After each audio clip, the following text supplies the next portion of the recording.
Да, щось он намацав. Є, дякую.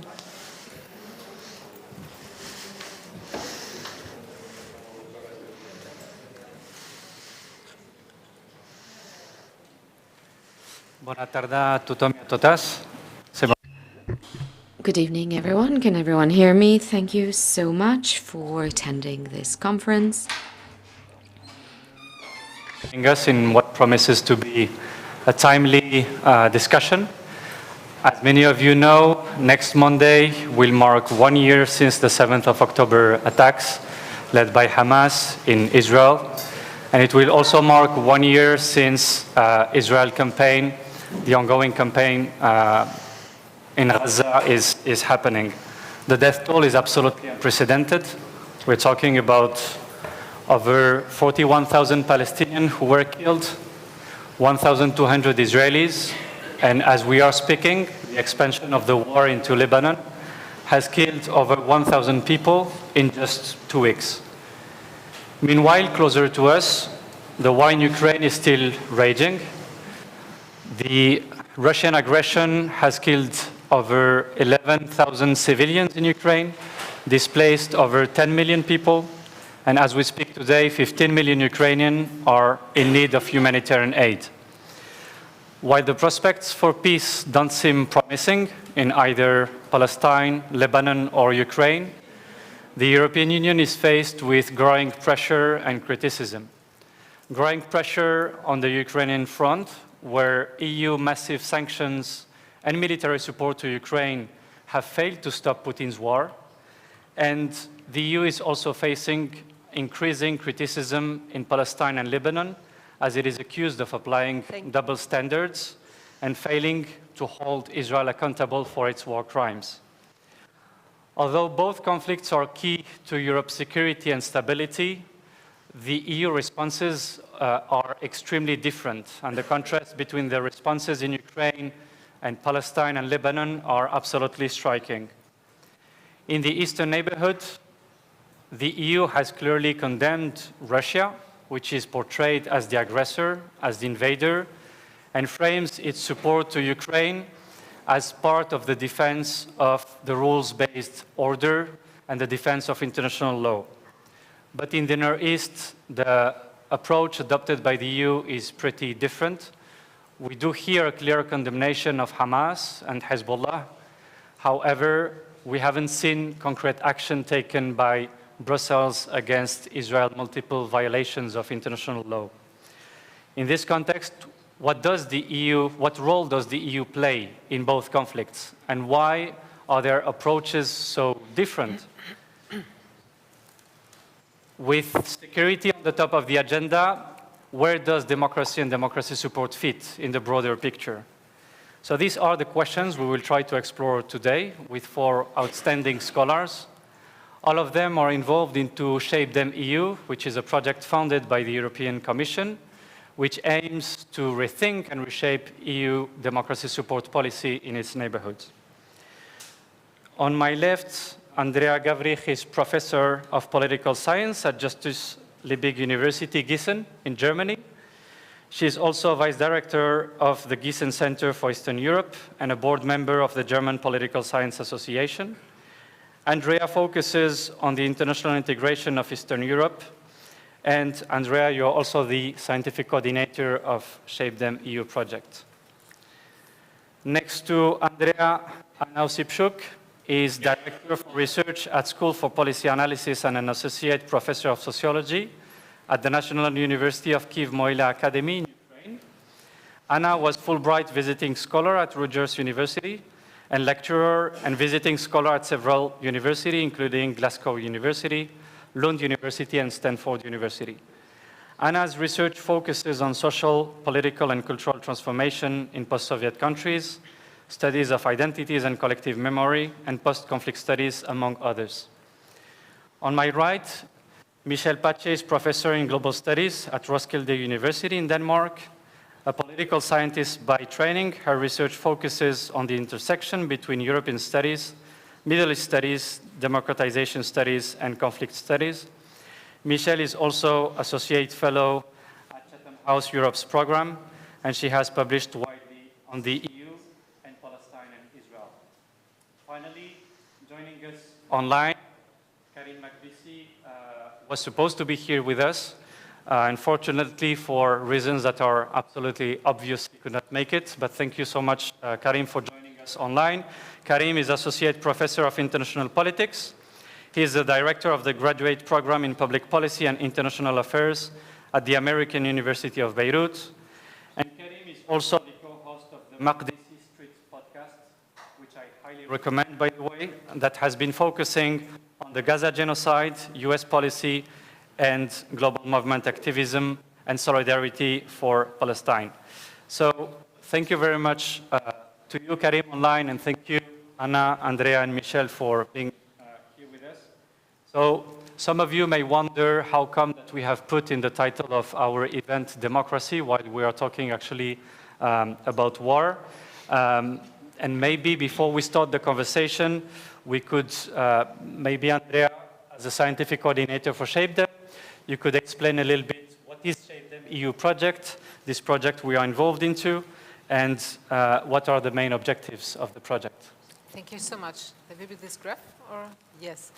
Yeah, good evening also from my side. We are very grateful that CIDOB is hosting us, the whole SHAPEDEM-EU consortium, in these 3 days to organize our annual progress meeting. And we are happy to get into dialogue and exchange with the local public here. And it's a great evening event. Thank you so much. Just to briefly introduce to you what is SHAPEDEM-EU. It is a project funded by the Horizon Europe program. And as you can see in this super nice graph, by the way, made by CIDOB, this super nice graph, which introduced us as a project. You can see we consist of 12 partners inside the European Union, but also in both neighborhoods. We are consisting of university partners, think tanks, others like CIDOB, but also civil society partners from the Eastern neighborhood and the Southern neighborhood. So all in all, we are about 50 people involved here. And we have 6 case studies on which we intend to work, which is Ukraine, Georgia, Armenia in the east, and Lebanon, Palestine, and Tunisia in the south. And what we want to do is to reshape and rethink about the European Union's democracy support approach. We put in the forefront that if you want to do democracy support, then there needs to be some sort of joint learning. So we conceptualize joint learning loops and also a local democratic knowledge. We want to go away from a Brussels-based perspective on top-down policy making and try to elaborate also through living labs and other tools and through surveys, interviews and focus groups to elaborate on local preferences with regard to democratic perspectives. As you can imagine, in these circumstances, it is very heavy to really implement the project. So we won the grant 5 days before the Russian full-scale invasion into Ukraine. So then when we started in the first year, we had the war situation in the east. And when we had our first annual progress meeting 1 year ago in Krakow, it was exactly around the 7th of October, where our Lebanese partners came in and left the conference 20 minutes later. And now this year we even can't meet in person. So Karim, at least happy to see you on the screen. You might now ask, as Moussa already just pointed at, you might now ask why and how democracy support policies in the context of war. Of course, it's not an easy answer to that. For now, because we have a hopefully long discussion and debate here on the panel, for now, let me just point at a very famous philosopher, Immanuel Kant, who just raised a lot about the broad linkage between democracy and eternal peace up on this in his theories and conceptualization of perspective of global peace, linking it to democratic perspectives. So there is basically the hope that there is a link between living in democratic conditions of whatever kind this might be, this can be discussed, and then having a greater, let's say, probability to live in peaceful conditions. I could go on with it in theoretical regards longer and longer, but I stop here for this and hand over back to Moussa. Thank you so much. Thank you, Andrea. Actually, we will try maybe to dig in this question, and my first question goes to you, Anna. Indeed, it seems a bit inappropriate to be talking about democracy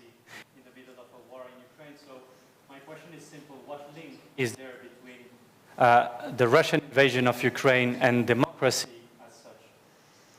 Well, it's often perceived that probably one of the reasons of the war is Russia's effort to hold Ukraine within its scope of interest or within its scope of influence.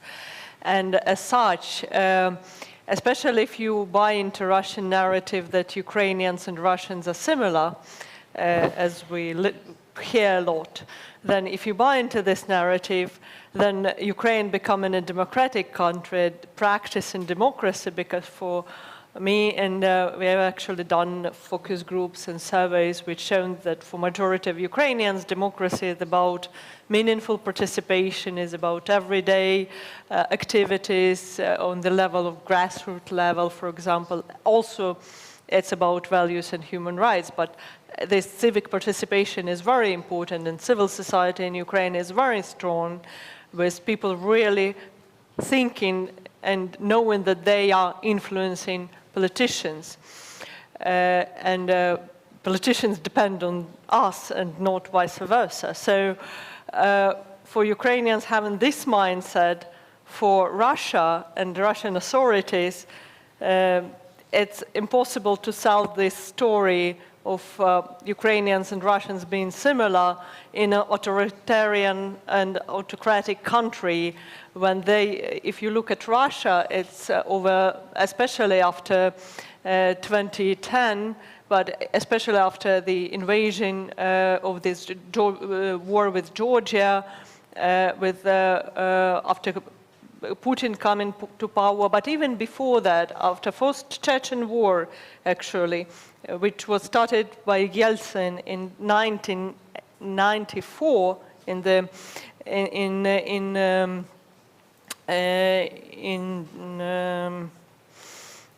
I think late November, if I'm not mistaken. So it's almost on the eve of the 1995. Russia has been trying to say that, well, ordinary people shouldn't be interested in the politics. We give you stability, and we will do our own things. So now you hear a lot of Russians saying that it's not their war because they do not decide anything, and they don't know anything because they are not into politics, and politics is not their business.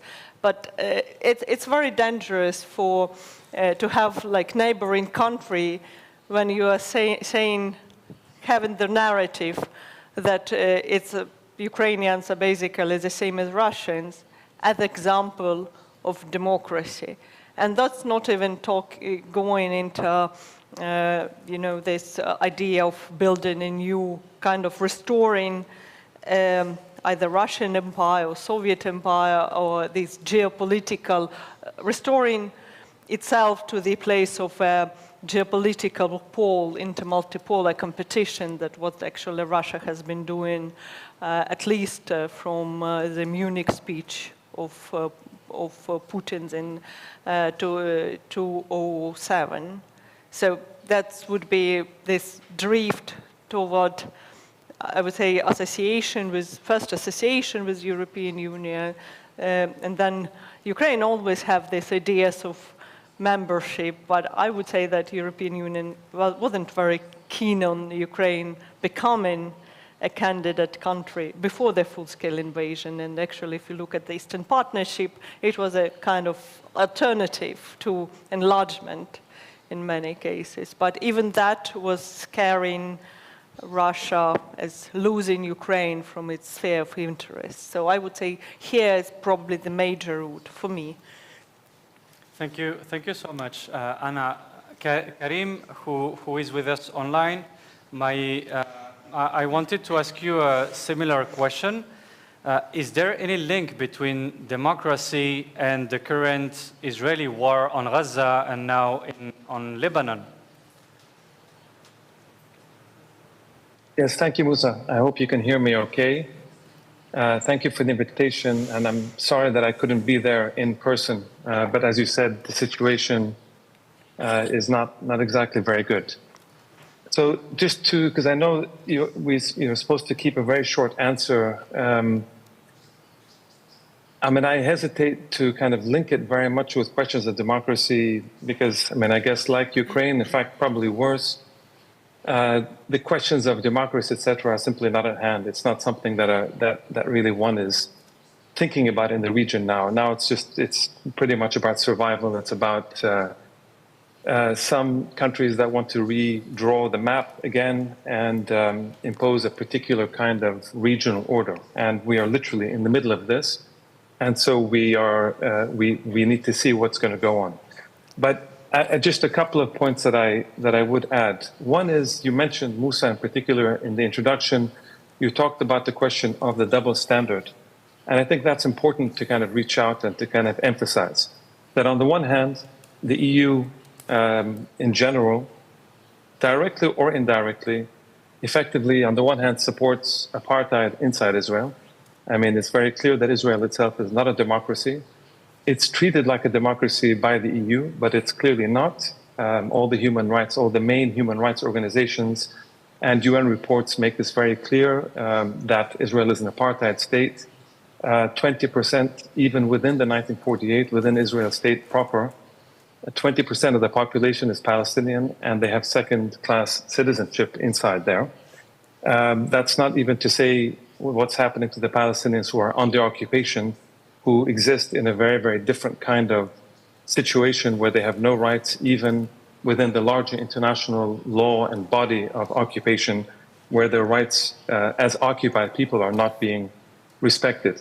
So that's on the one hand. On the other hand, the EU has also rejected, in reality, it's rejected any kind of proper democratization efforts in Palestine, for example, where, sort of famously or infamously, when there was an actual proper election in 2006 or 2007, I think it was 2006, in Palestine that was certified, in fact, by the EU itself, by the US, by the UN, by all the international observers at the time. And Hamas, as a political party, won the election in the sense of it got a kind of plurality and were entering into the Palestinian parliament at the time and the government.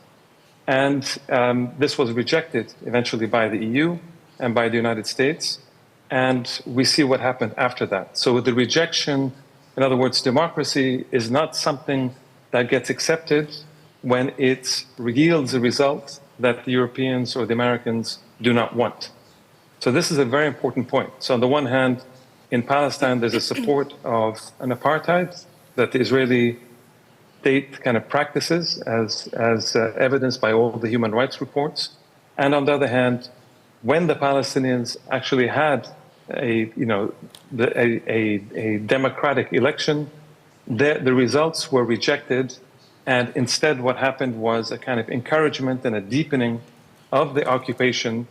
And not just the deepening, but there's a lot of literature and a lot of practice, and you might talk about the perceptions later, but it's quite clear that what ended up happening with the Europeans and the EU and the European countries is they played the kind of junior role to the United States by basically providing humanitarian support, by providing kind of basic economic and small-scale developmental packages that effectively were there to provide some relief to people, and of course that's good at that level, but in other words, to try to sustain people within a larger occupation framework and paradigm.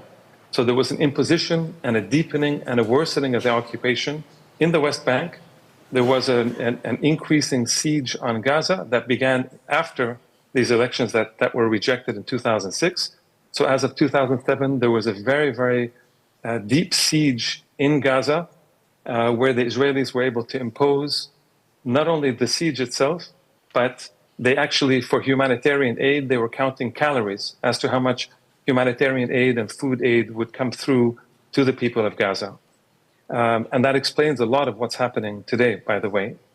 So the pattern is quite clear, and it's a very dangerous thing. So while the question of democracy is not exactly the top of the list at this point, I think it is important to acknowledge that if there was more real practice and emphasis on democracy on the Israeli side, or pushing the Israelis to be more democratic, and on the other hand, to accept democracy in Palestine and even Lebanon, even if it throws up groups that the Europeans or the Americans don't like, that should be something for the local societies and the local countries to determine for themselves and not to be something that's imposed from the outside. A final point when it comes to this question, Moussa, that I think is important in the current climate, especially over the past year, but really has a longer kind of history, but especially over the last year, is the link between what's going on inside Europe itself and the kind of crackdown and the removal of a lot of democratic rights for people who are trying to protest in many European countries. Some, of course, are worse than others. Spain, of course, is much better where you are, but in other countries like Germany and France to an extent and a few others, there is a real crackdown on all kinds of solidarity, even just very peaceful protests. If you hold the Palestinian flag, you get assaulted by police, and the same is true in the UK and other parts. So there is a real threat to democracy inside Europe, from which this question of Palestine now is playing a kind of prominent role. So these are kinds of important points that I think kind of connect these discussions, and we can expand it more if you wish. Thank you very much, Karim. Thank you. We will actually try to zoom in in line with the title of the event on the role played by the EU. Michel, you've recently published an article on the German news portal Kantara, where you urge the EU to regain its moral responsibility. Without maybe digging the article itself, does the EU play a relevant role in the current war in Gaza? And how effective has the EU role been so far? So thank you, Moussa, for having me here, and thank you to everyone who's participating. I would probably pose the question a bit differently, and I would say that, as Karim said, just to add on his very important points, that what this last year has revealed is actually the EU's non-role in the situation in Gaza. I think the EU has purposefully and consciously blinded itself to the root causes of what's been happening in the occupied territories. And in the words of the project, we are looking actually at decades of malpractices rather than democracy support practices. So I would say that by not really addressing the root cause of apartheid and settler colonialism and the decades of international human rights violations, the EU has actually done a big injustice to the Palestinian people.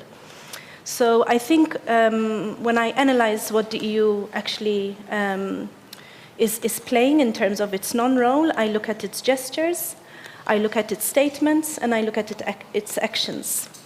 And I think what the last year in particular has revealed to the global solidarity movement is that there is a gaping role and a hole, I would call it, in what the EU deems to be a value-based foundation upon which it is founded.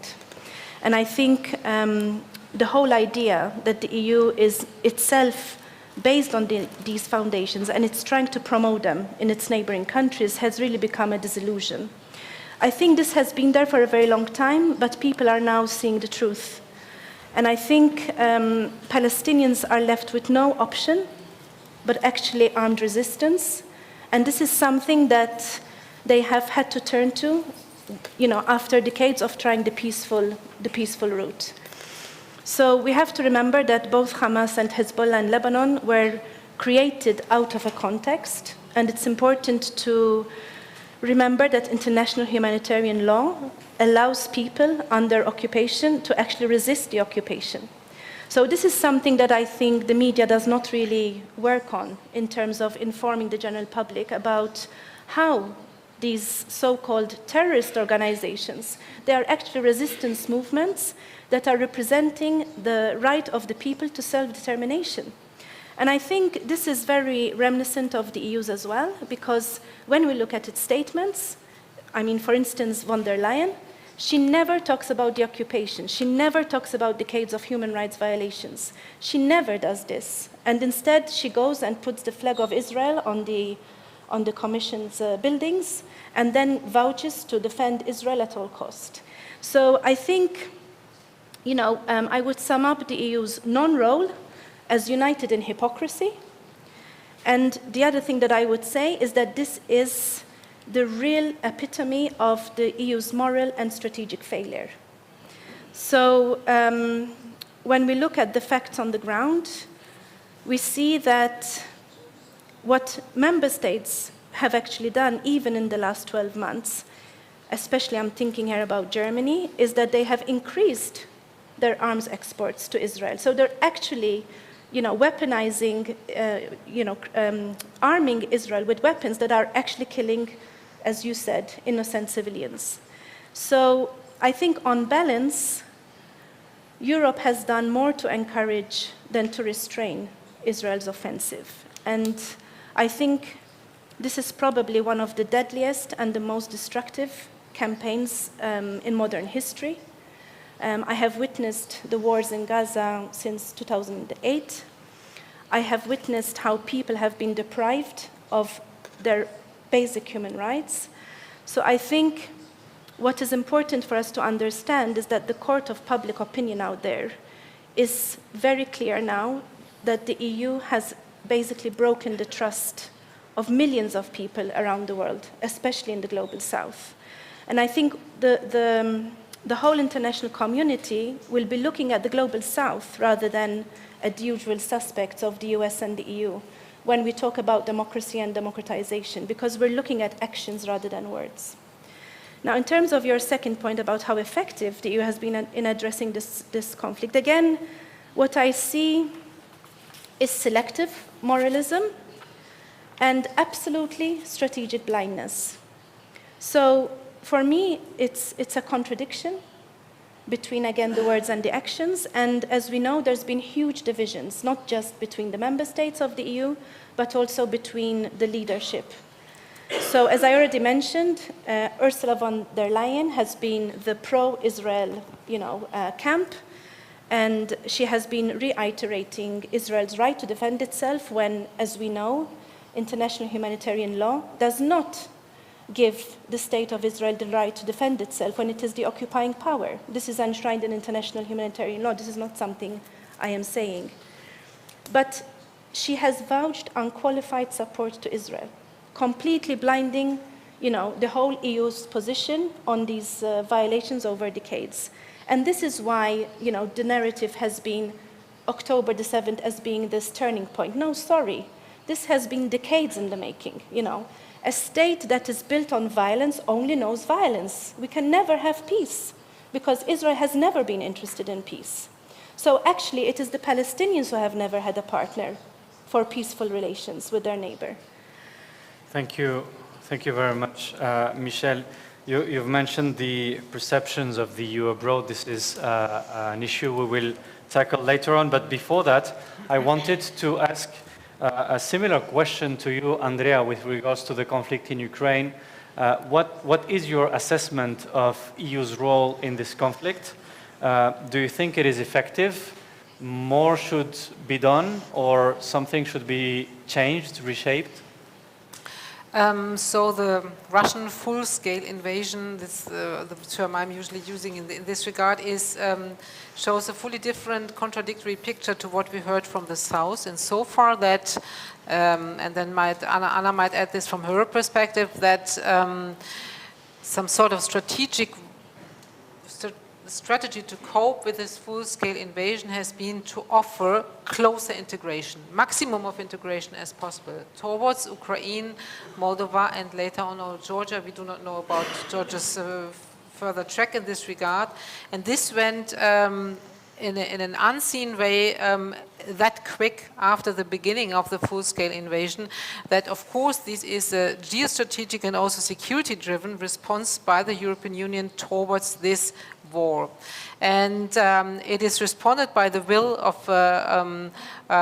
seemingly of the governments and the people in the Eastern Partnership countries, Ukraine, Moldova, and so far. So Georgia, that joining European Union is seen as part of a security strategy to somehow evade Russia's threat in the further future. It's not a short-term solution, it's just the start of the accession negotiation and all this process in this regard, but the hope that when these countries are part of the European Union, that then they will be more safe, and then they will have a European future, and then they will be having the perspective of developing as a democracy and being integrated in the European Union's internal market. Of course, there's also a critical stance towards parts of this policy making which the European Union is doing, and if you look at how this process is going, we have ongoing conditionality, as we had in the other enlargement processes, so there's not that much lessons learned. Conditionality in the sense of also asymmetric relationships, so we have the EU's acquis communautaire, and the accession countries need to follow that. And then if there's progress made in this or that part, then negotiations go ahead. So we have the somehow copy-paste of previous strategies we had in the previous enlargement, but linked to somehow this war and the security context of this war. And if you look at the previous also ways of interaction which European Union had with the Eastern Partnership countries, also there we had huge difference with the South and the East. So we had the association agreement procedures which brought these countries already close to the policy fields and closer to the norms of the European Union. We had the regional approach, and in the South we rather had a bilateral approach and also rather stability oriented and not that much integration oriented in the same way than we had it in the Eastern Partnership. So there's anyway a diverse approach.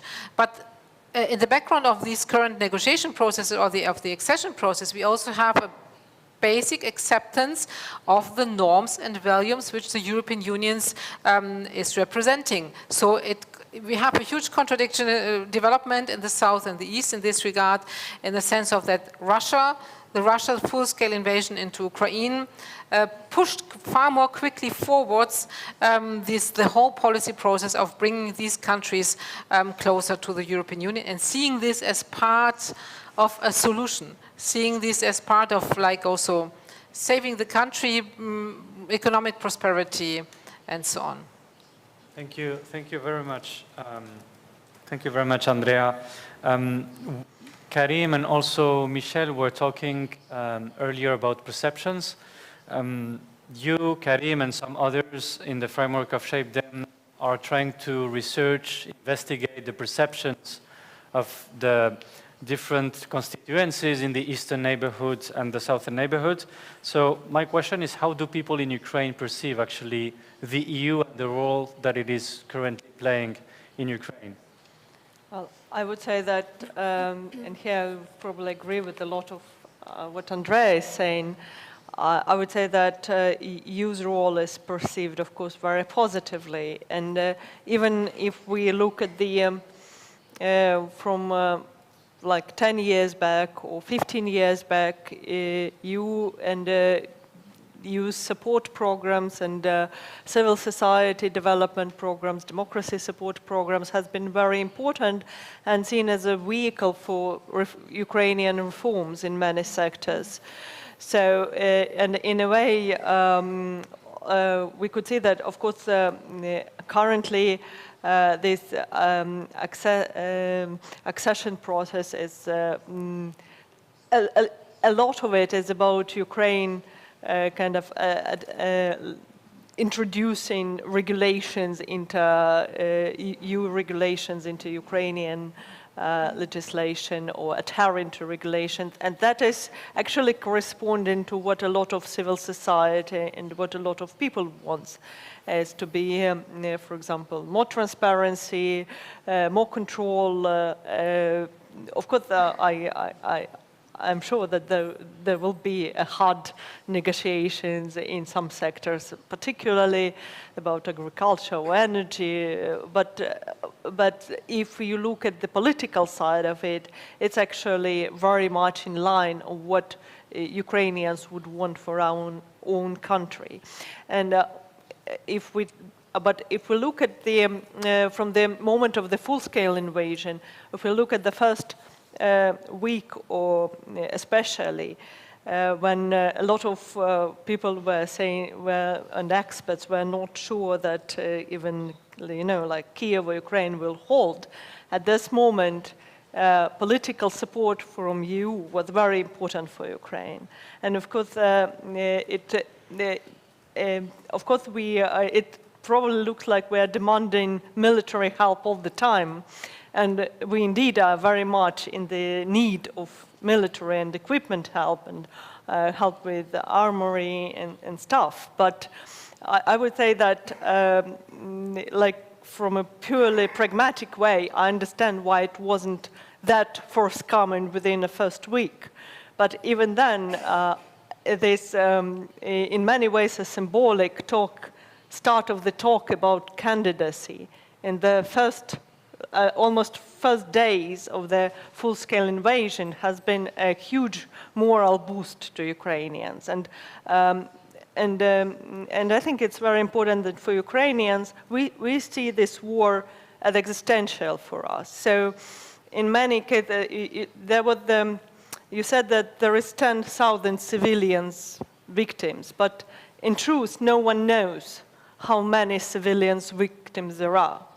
Because, for example, if you look Izium, or if you took Mariupol or Berdyansk, and especially the cities that are occupied by Russia now, especially, for example, Mariupol, no one knows how many residents of Mariupol died there or were killed there. No one knows what's going on the occupied territories.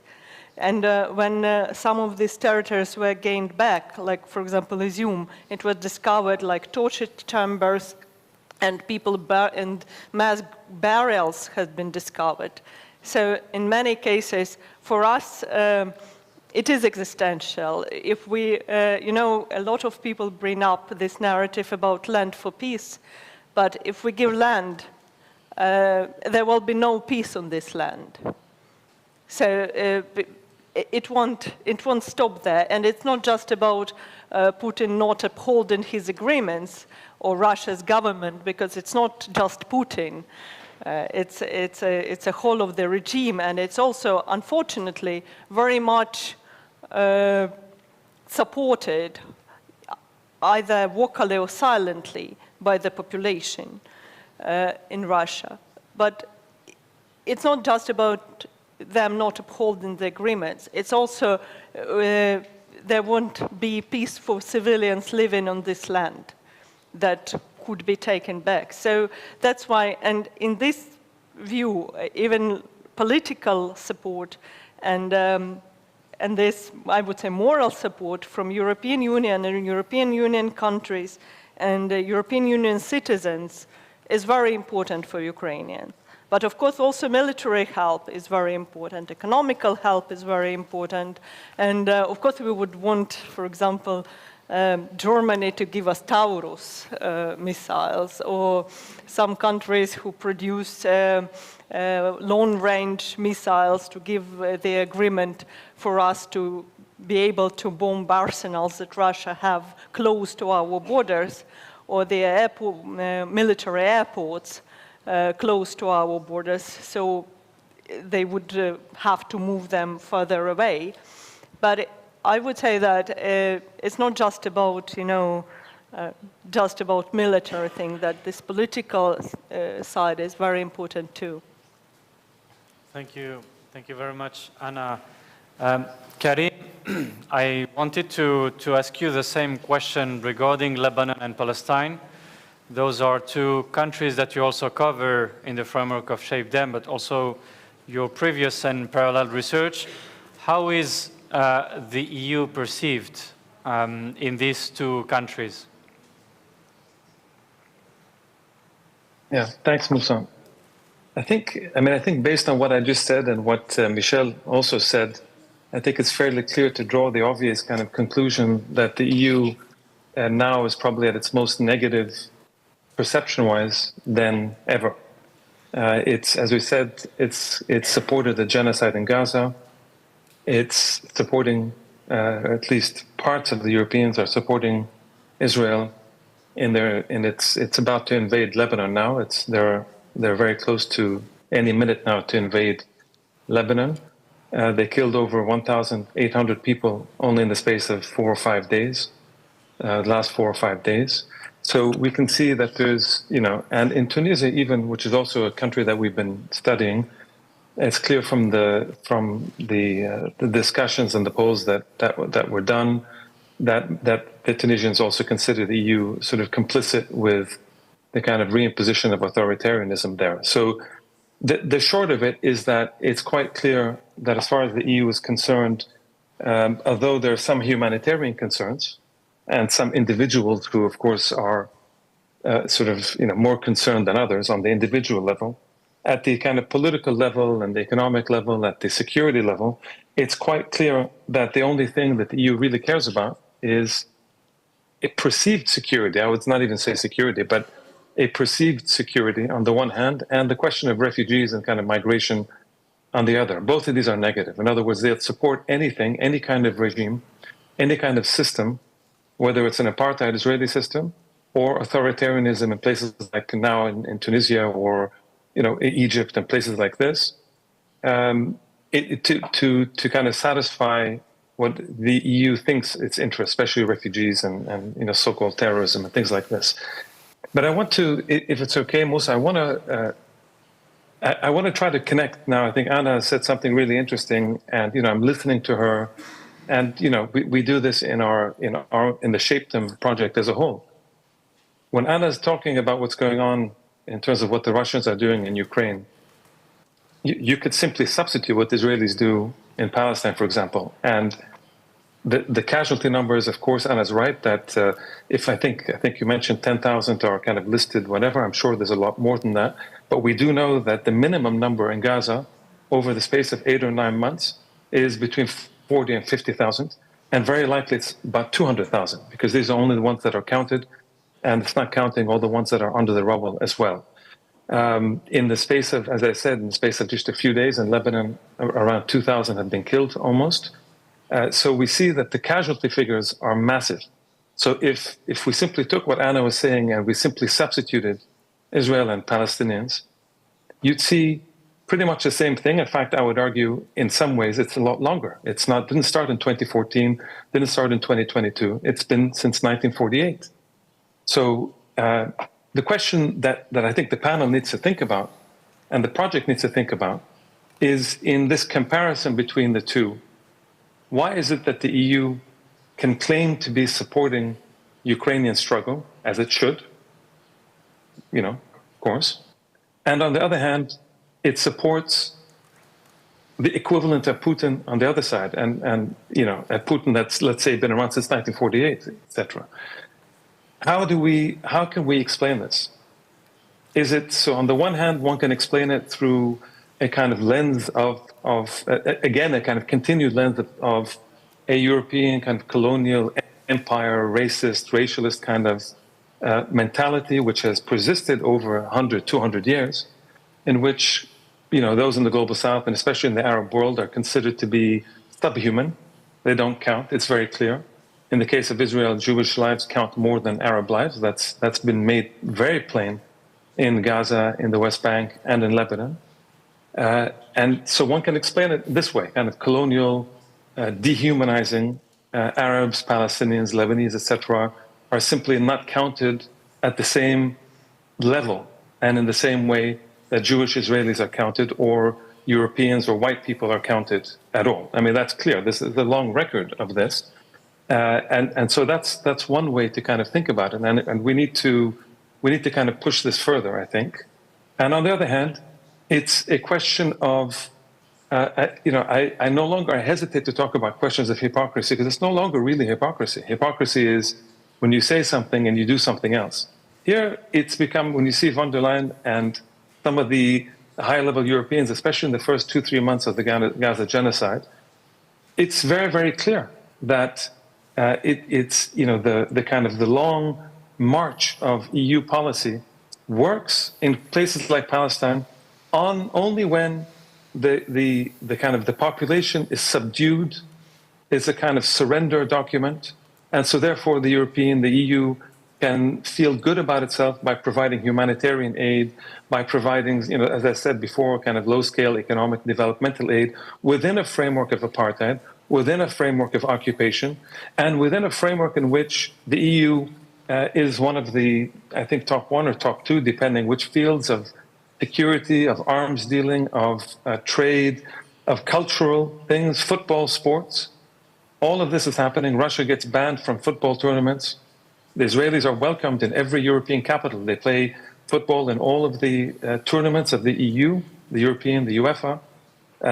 Every time there's meetings to try to consider banning Israel from such things, the Europeans, the Germans, the others go out of their way to say it's absolutely not acceptable, yet Russia is banned.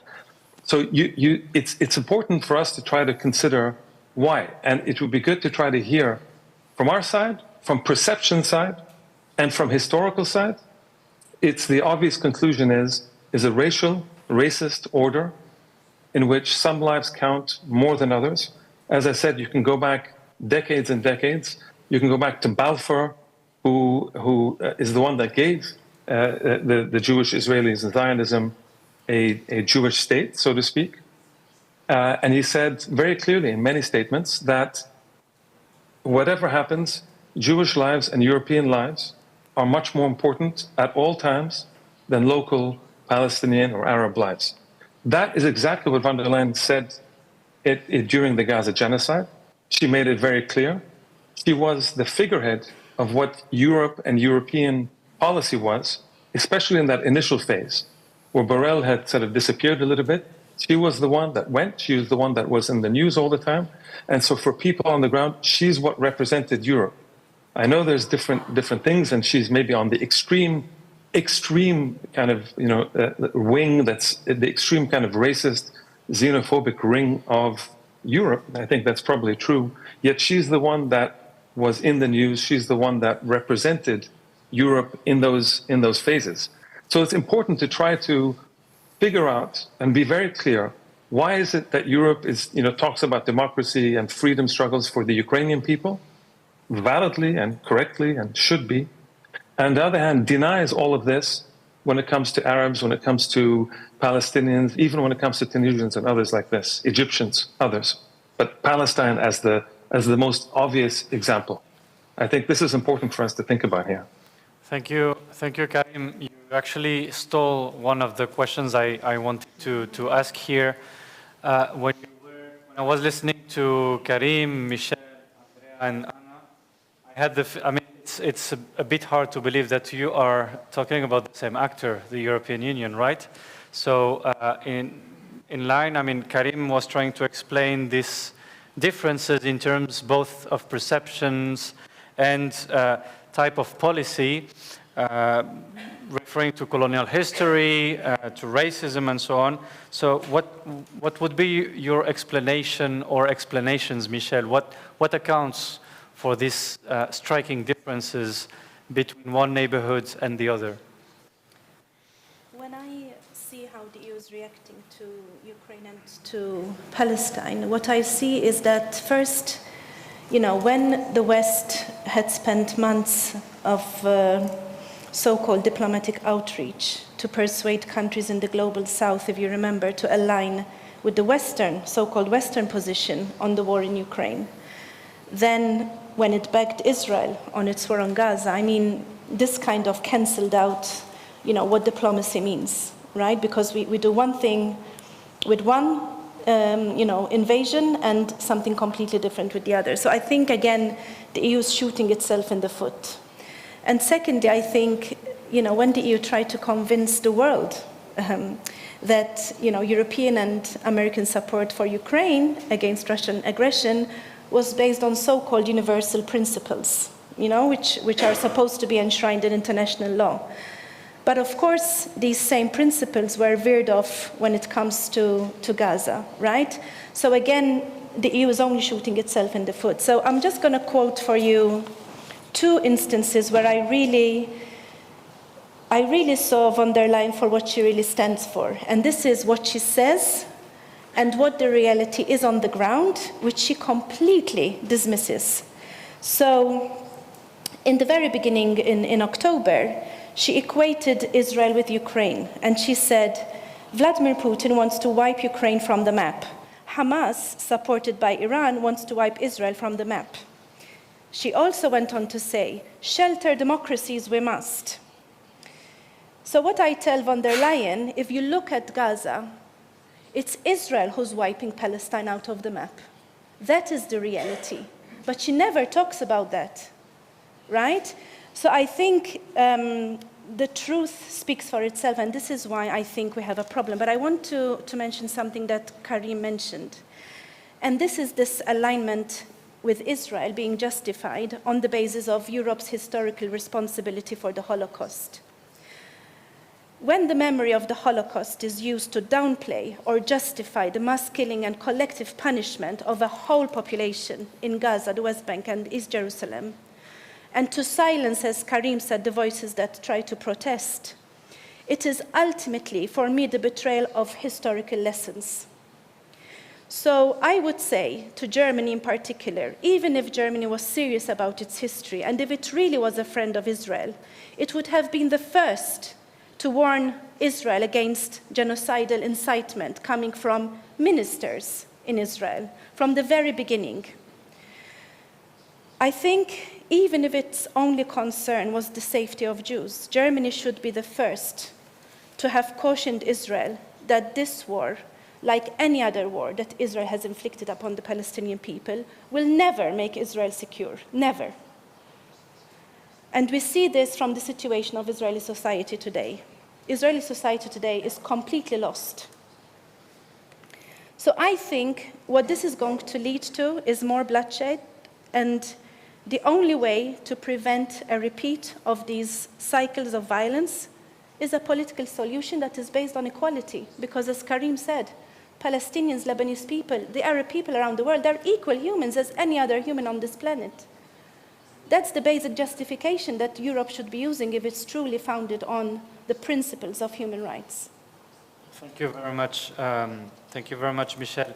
I wanted to ask you, Anna and Andrea, whether you have additional alternative explanations when it comes to try to explain these differences in terms of perceptions, in terms of action from one neighborhood to another.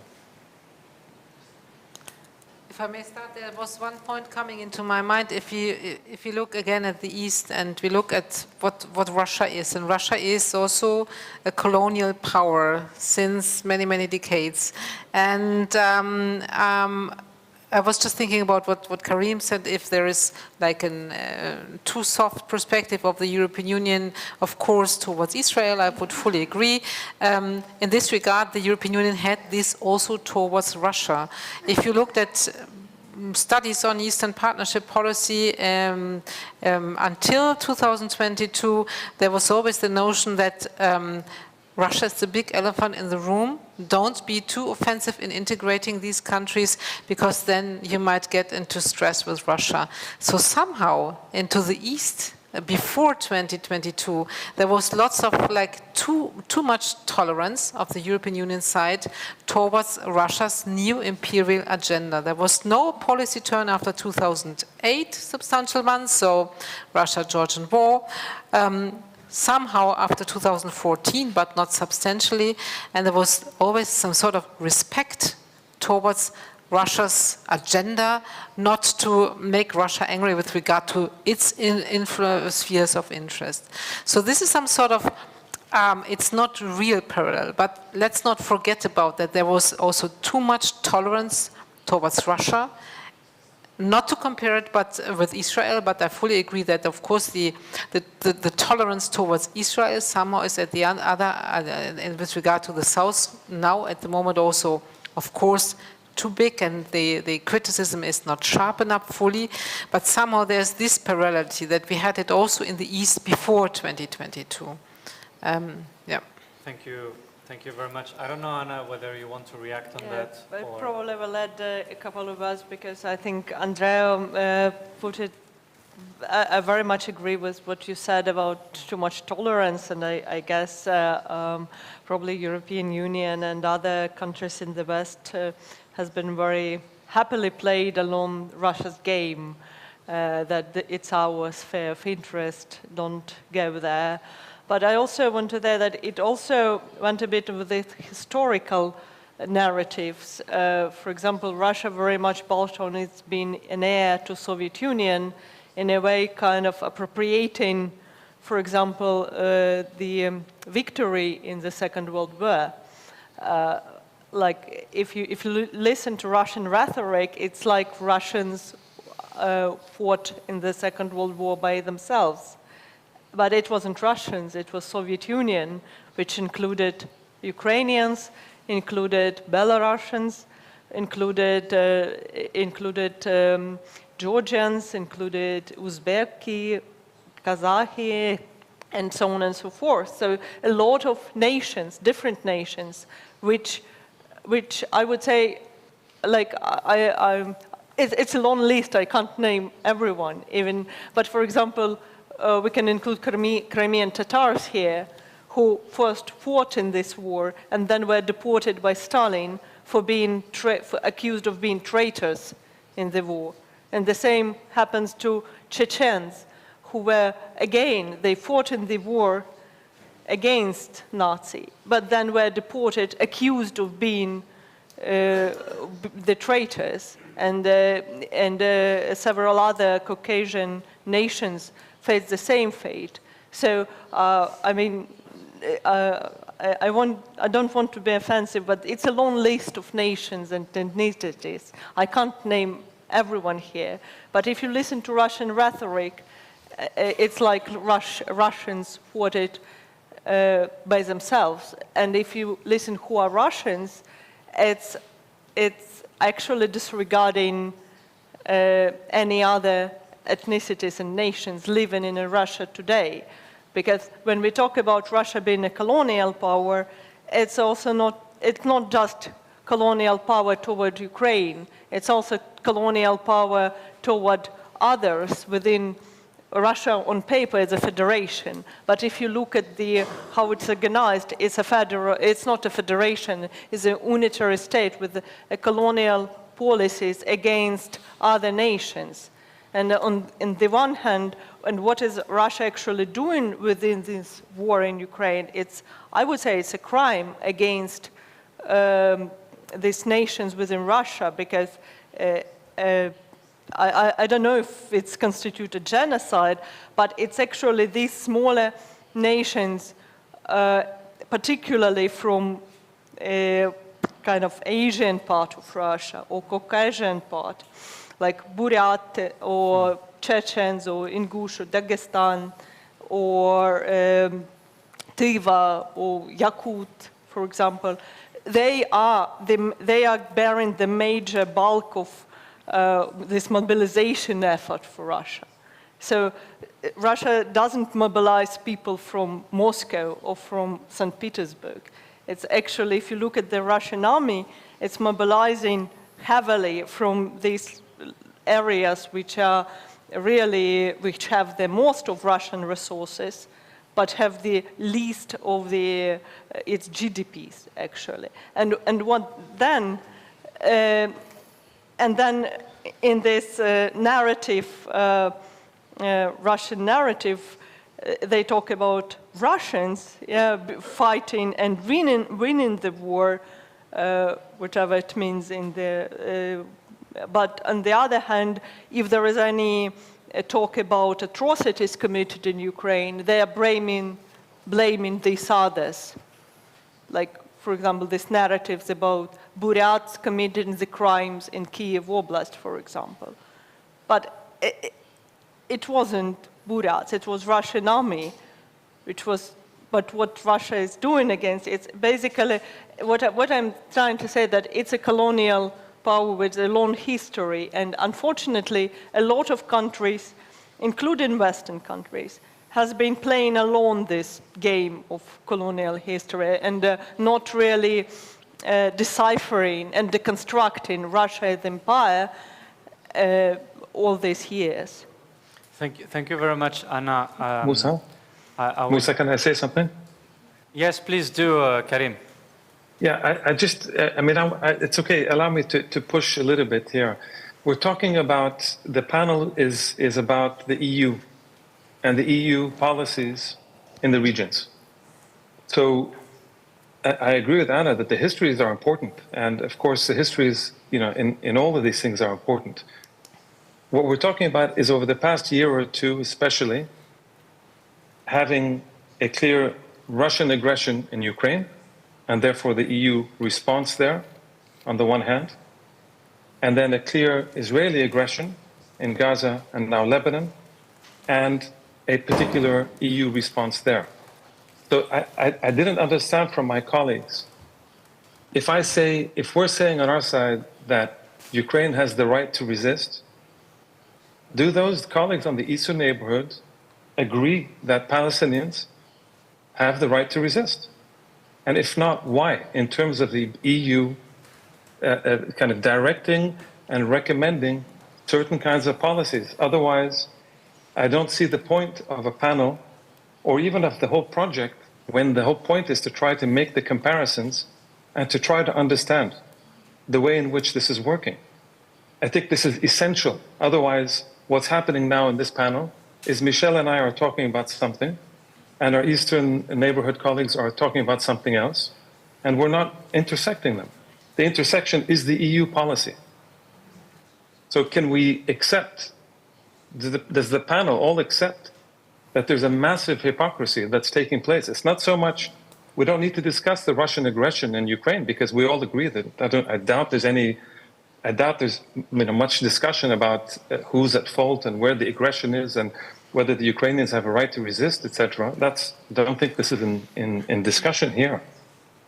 There seems to be a problem in saying, is there a discussion about the Arab and the Palestinian right to resist an apartheid colonial, settler colonial regime that's operating at the level of Israel, that is supported by the US and entirely supported by the Europeans, even if the Europeans talk from here to there about humanitarian this and humanitarian that, that's on the margins. Everybody understands that.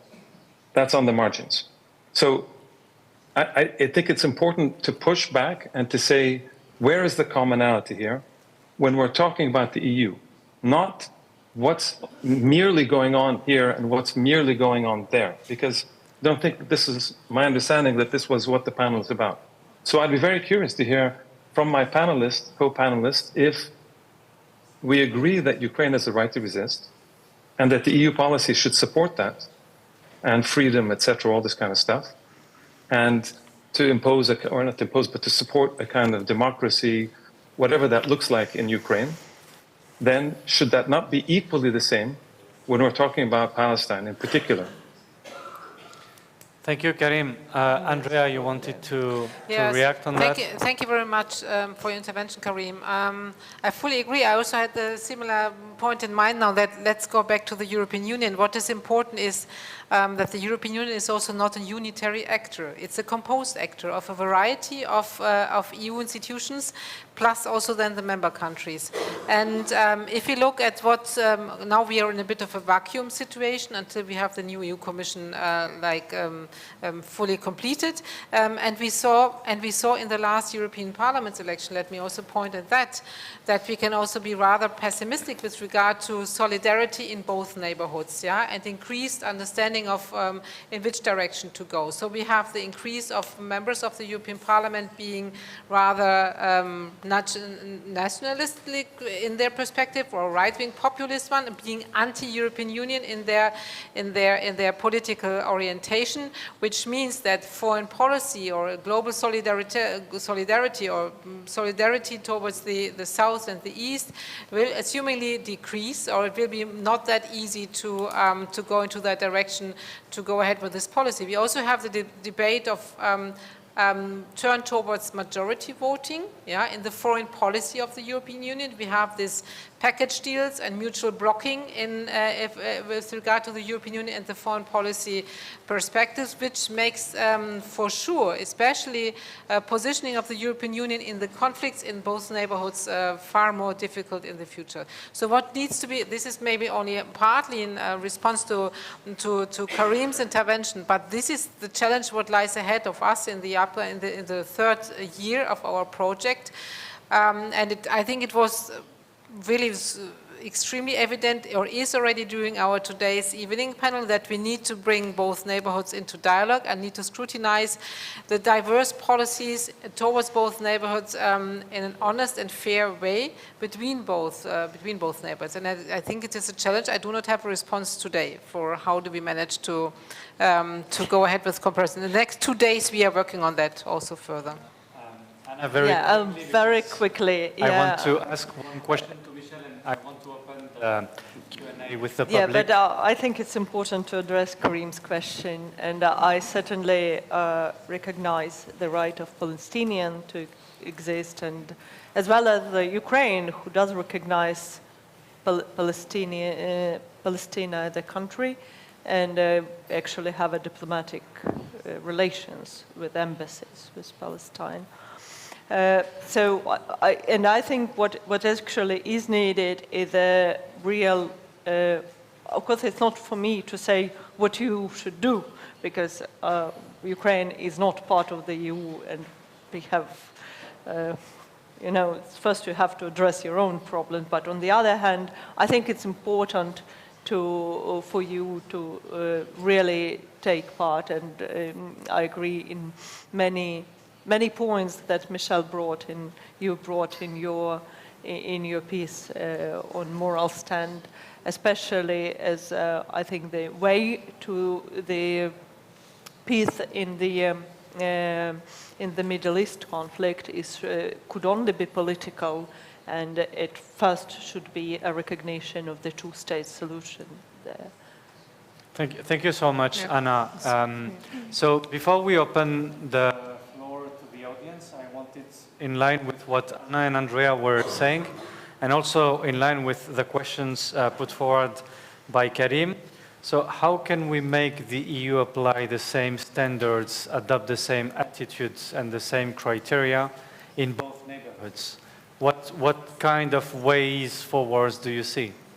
It's not going to be an easy task, but I think based on our discussion here, I think it's being left to the international solidarity movement to actually address the colonial nature of the EU and also the UN, I should add. So I think we require a decolonization of these institutions. It's not going to be an easy task, but I think one of the things that, if anyone is listening from the EU and the UN, one of the things that these institutions can do in order to perhaps save their souls, is to really put equality at the heart of their decision-making. Because if people are not considered as equal wherever they are in the world, then you cannot claim to be a soft power based on normative principles. So that's one thing. The other thing I think is that when it comes specifically to the situation of Palestine, but also now Lebanon, I think what we need is for the EU to take a step and dismantle the very edifices and the infrastructures of Israel's apartheid regime. So unless, we have a sanctions and divestment of European companies and sanctions that the EU has in its own instruments, legal instruments to do so, because it has an association agreement with Israel. As Karim said, why should Israel be part of the Horizon Europe project when universities, as Maya Wind has very clearly shown in her book, universities themselves are part and parcel and complicit in the Israeli industrial security complex that is killing citizens every day. If the EU is serious, and with all respect to Joseph Borrell, I think it's meaningless to have these gestures ongoing now as well of advocating the two-state solution, because these gestures are empty for me, because they just perpetuate the catastrophe that we have seen unfolding in front of our eyes in the last 12 months. I think we should stop talking about the two-state solution. I've said this many years ago, and I think it's not going to do justice to the Palestinians by simply talking about the two-state solution without a concrete diplomatic plan that takes the monster by its hands and actually deals with the inner side of the monster. So, the other point that I wanted to make is that it's going to be a tough step, but the EU needs to disentangle itself from the US. For too long, the EU has waited for the US to give the green light when it comes to Palestine. This has to stop. Whether it's Biden, whether it's Obama, whether it's Trump again, there's no difference. So I think if the EU again is serious about being a normative power, yes, I think what the EU should do instead is to join forces with the Global South, to start with South Africa, which has experience of apartheid and knows exactly what needs to be done in order to dismantle the regime of apartheid. That is where the EU should be looking, not towards the US. Thank you. Thank you so much, Michelle. I'm tempted to ask again the same question to all the members of the panel, but we have about 10 minutes left. So please, if anybody has questions, comments, do not hesitate to introduce yourself before making the question. Podeu fer la pregunta en català o castellà. You may ask in Catalan and Spanish. I shall translate it for free.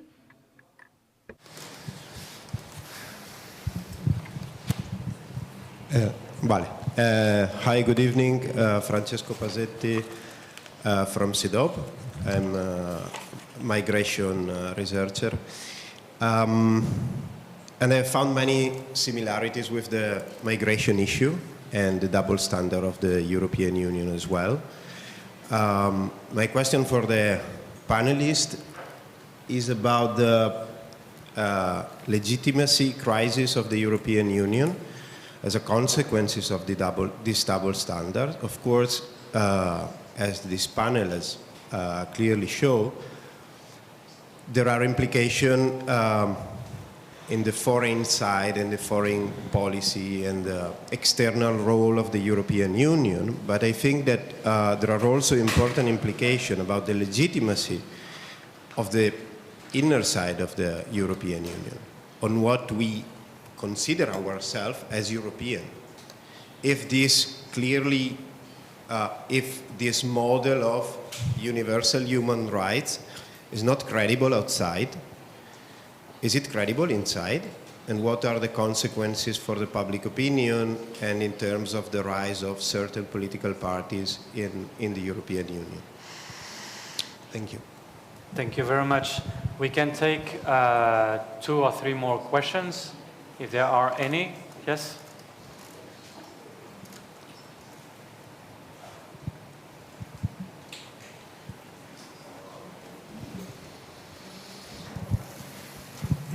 José Manuel Soler. La pregunta sería en principio para el ponente Karim, ausente. Sería la siguiente, vamos a ver. Desde que Israel se retiró de Gaza en 2005 hasta el día antes de los sucesos que han derivado en la situación actual. No he oído esta parte. Sí. Desde la retirada de Israel de Gaza en 2005 hasta el día anterior a los sucesos en los que estamos actualmente, la pregunta sería, ¿por qué entiende el ponente Karim que no ha sido posible que los gazatíes manifestaran sus preferencias democráticas mediante sucesivas elecciones, cuanto mínimo, entre Hamas y el partido de Mahmoud Abbas como presidente de la autoridad palestina? Es decir, ¿por qué no ha sido posible que se sucedan procedimientos de elecciones democráticas durante todo ese largo periodo? Muchas gracias. So, Karim, I'm translating a question that goes to you, but we will take one or two more questions. So, the question we had here was that since Israel withdrew from Gaza in 2005, and until the 6th of October last year, why the Palestinians did not have any opportunity to express their democratic preferences through elections. We can take more questions. ¿Hay más preguntas antes de que empiecen a responder los ponentes?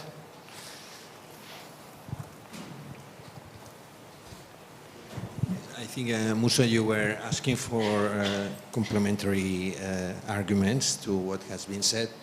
I think, personally, I fully agree with what Karim and Michel was saying about the case of Israel and Gaza.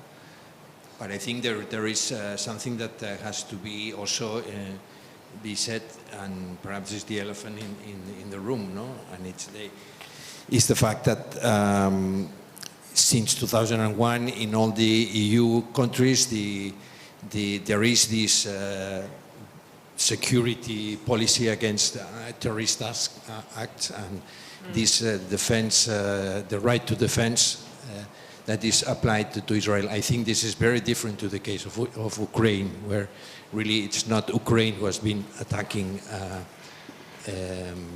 Russia. And this is not to contradict what you were saying. I think this is just something to be added, not that the fact that this gives the arguments to those who are supporting the Israel apartheid and so on to fight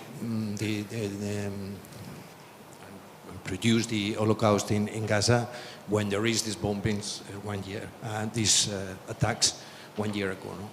Or the attacks from Hezbollah to the north of Israel, which I think it's, from a military point of view, it's totally inefficient, but they have this effect of provoking the overreaction of Israel. No? Thank you very much. So, the first question that was asked, maybe I will let you, Andrea, respond on the legitimacy crisis if you want to take it. I'm just respecting the order and the This time. was yours, yeah? That was, yes, Francesco Passetti's question. Yeah. And then, I mean, Michel, Anna, and Karim, feel free to answer his question. And then the next question was directed to Karim. Okay, just quickly, thank you very much that you also brought up the example of the migration policy, which is really, really a very prominent example for double standards. I would fully agree.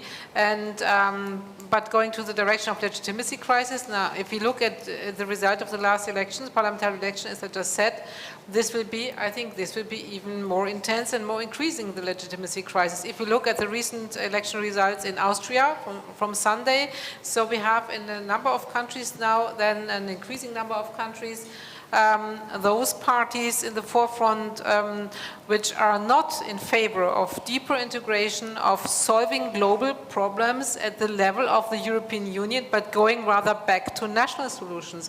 And this speaks, of course, against this strong foreign policy or diverse foreign policy. So my assumption is that the legitimacy crisis will basically increasing. Yes, and the result for our project, I just put it aside, I don't know, but this is the basic like response to that, if I got it right. Thanks. Thank you. Anyone else want to? I can add. Yeah, go ahead.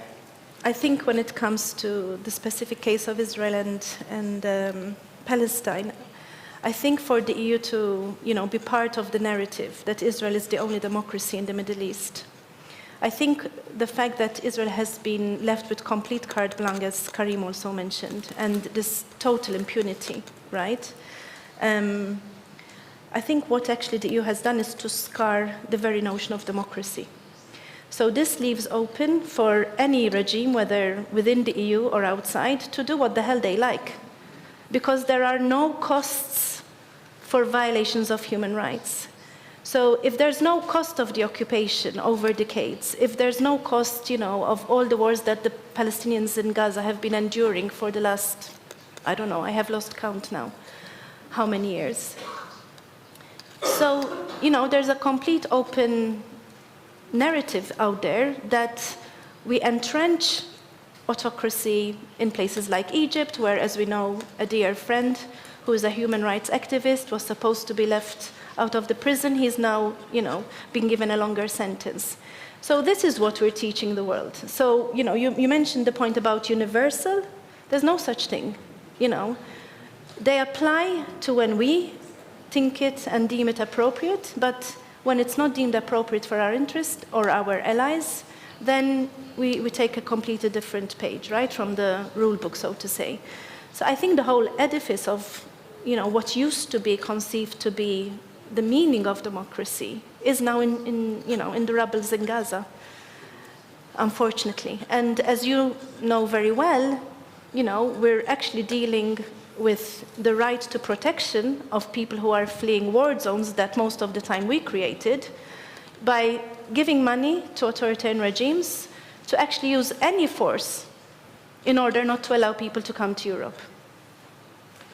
So this is why I think this is existential, and it's at the very heart of what Europe stands for, because you also say what we consider as Europe. I don't really know what the answer to that is, to be honest. Because the EU itself is founded on a very neoliberal foundation. It's an economic union, first and foremost, that then tried to develop as a political union, on the argument that we came together on the basis of an economic arrangement so that we never have war. But we don't really practice what we preach, right? Neither within nor without. So I think, there's some serious soul searching to be done, but unfortunately, as I said, I don't think the citizens of Europe have any faith in the political space for change to come about. It is now left to people themselves to bring that change about. But of course, as we know, they are also being strangled. So there are analysts who are talking about us going back to the 1930s. I mean, this is quite serious, huh? Not to mention, of course, other areas of trade and energy, and we are dealing with this in the project. But we cannot talk anymore about supporting democracy, neither within nor without. Thank you, Michelle. So, Karim, maybe you will be the latest one to have the floor. If you can respond to the question that was made by a member of the audience, and after that we will resume. Do you remember the question? Yeah, I think I do. But can I start with the last question? And I'm sorry, I can't see the audience, so I'm not sure who specifically was asking the questions. But I think one of the points, I don't know if it was a question, but the point being made that the EU, the kind of post-2001 war on terrorism, all this kind of stuff, and self-defense and terrorism, all this kind of stuff. I understand that, but it's interesting. Israel is not the EU. So EU laws don't apply for Israel. Israel is not in the EU. So we go to the second point, which is, if the Israelis are granted the right of self-defense, when, as Michel said, there's a whole body of international law that regulates the laws of occupation, there is no self-defense when it comes to occupation. There are war crimes. So on October 7th, there's a perfectly valid case to be made that there are war crimes committed on that specific day, and then there are ways in which that gets followed up as war crimes. It does not give Israel a right to launch a genocidal campaign to kill between 50 and 200,000 people so far because there was an attack, one attack, no matter how bad, in which it's a war crime, and that could be followed up in whatever mechanisms international law and international humanitarian law provide for. So are we suggesting that Israel has a right to break all international laws that the EU should support, including, as you know, cases in the International Court of Justice where the Germans, for example, are trying to interfere and trying to go against. The International Criminal Court, as you know very well, the United States and some European countries have put huge pressure on the individual judges at the ICC to not issue the warrants against like Gallant and Netanyahu, who are now waging this war in Lebanon. So if the US and the Europeans were not putting pressure on the ICC, which immediately, by the way, put arrest warrants for Putin, but here we are all this time later, they still have not put the official warrants against Netanyahu because the Europeans, some Europeans, including the Germans, and the Americans are putting huge pressure individually on ICC judges. If there was a constraint on Netanyahu, maybe he wouldn't be able to launch this invasion now in Lebanon. So we need to ask, and especially in light of what I was saying about the colonial racial structure that also Michel was talking about, is the suggestion that Israel has the right to self-defense against all international laws, but the Palestinians under occupation don't have any right of self-defense, but don't have any right to resistance. It's just, I think that's, I know that's not what you were implying, but I think it's important to kind of make this clear. The first question on the question of the Gaza withdrawal, please understand very clearly that if Israel unilaterally withdraws, it doesn't mean the occupation is over. Israel is by UN, by international law, occupies Gaza Strip, the West Bank, East Jerusalem. This has been the same since 1967. If the Israelis want to, disengage for tactical reasons and still besiege Gaza, it doesn't mean they're not in occupation. You don't need to physically be inside with the settlements in order to be in occupation. This is recognized. This is not a question of giving and taking. This is kind of UN and international law with no debates at all in it. So if the question is, why are there no elections? But I tried to explain that in 2005-06, there was an election that was certified by the US, by the Carter Foundation people, by the EU, by all the NGOs. I mean, there was no debating that it was a free and fair election. Hamas, not that they won one, but they got a plurality, and they were meant to come into the government and try to kind of create an experiment for this kind of entity to democratize, at least to kind of go through that kind of experiment.